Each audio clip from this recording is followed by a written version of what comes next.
नमस्कार, आपने देखना शुरू कर दिया है IQ इंडिया। वक्फ कानून, सरकार का अहम प्रावधानों को लागू न करने का कोर्ट से वादा, क्या कोई रणनीति है? सुप्रीम कोर्ट में वक्फ संशोधन कानून को लेकर जारी सुनवाई के पहले 2 दिनों में भारत सरकार कुछ पीछे हटती दिखाई दी। सरकार ने अदालत से कह दिया कि वो अगली सुनवाई होने तक इस कानून के कई अहम प्रावधानों को लागू नहीं करेगी। केंद्र सरकार ने गुरुवार को सुप्रीम कोर्ट से कहा कि वक्फ संशोधन कानून के कई प्रावधानों को अगली सुनवाई तक लागू नहीं किया जाएगा। एक दिन पहले ही बुधवार को सुप्रीम कोर्ट ने वक्फ संशोधन कानून के खिलाफ दायर याचिकाओं पर सुनवाई करते हुए संकेत दिए थे कि वो कुछ प्रावधानों पर स्टे लगा सकता है।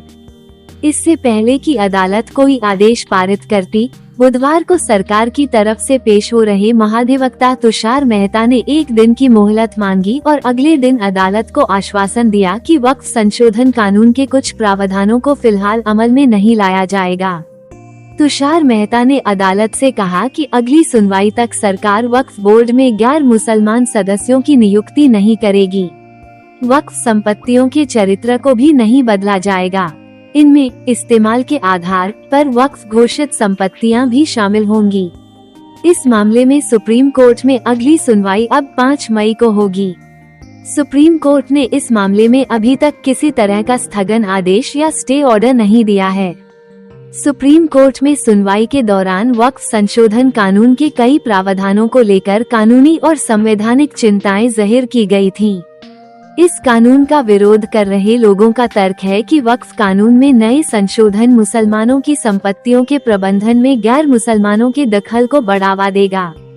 कुछ ने मुसलमानों के संवैधानिक अधिकारों के हनन की चिंता भी जाहिर की है।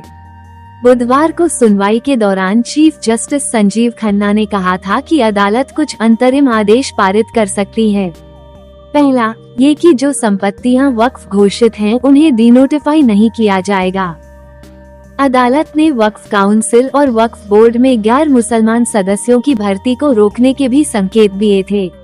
गुरुवार को सरकार की तरफ से पेश महाधिवक्ता तुषार मेहता ने अदालत में जवाब देने के लिए 7 और दिनों का समय मांगा था।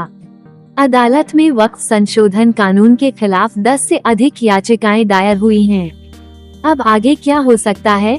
केंद्र सरकार के मुख्य प्रावधानों पर फिलहाल रोक लगाने को लेकर याचिकाकर्ताओं का कहना है कि सरकार को अंदाजा हो गया था कि अदालत स्टे ऑर्डर दे सकती है, ऐसे में सरकार ने समय लिया है। तृणमूल कांग्रेस की सांसद और याचिकाकर्ता महुआ मोइत्रा कहती हैं, सरकार को ये संकेत मिल गए थे कि अदालत स्थगन आदेश पारित कर सकती है, ऐसे में सरकार ने समय लेने के लिए अदालत से कह दिया है कि वो फिलहाल प्रावधानों को लागू नहीं करेगी। वहीं याचिकाकर्ताओं की तरफ से अदालत में पेश हो रहे अधिवक्ता कपिल सिब्बल कहते हैं, सरकार ने समय हासिल करने के लिए अदालत से कहा कि वह प्रावधानों को लागू नहीं करेगी। अगर सरकार अदालत में ये प्रस्ताव न देती तो अदालत आदेश पारित कर देती।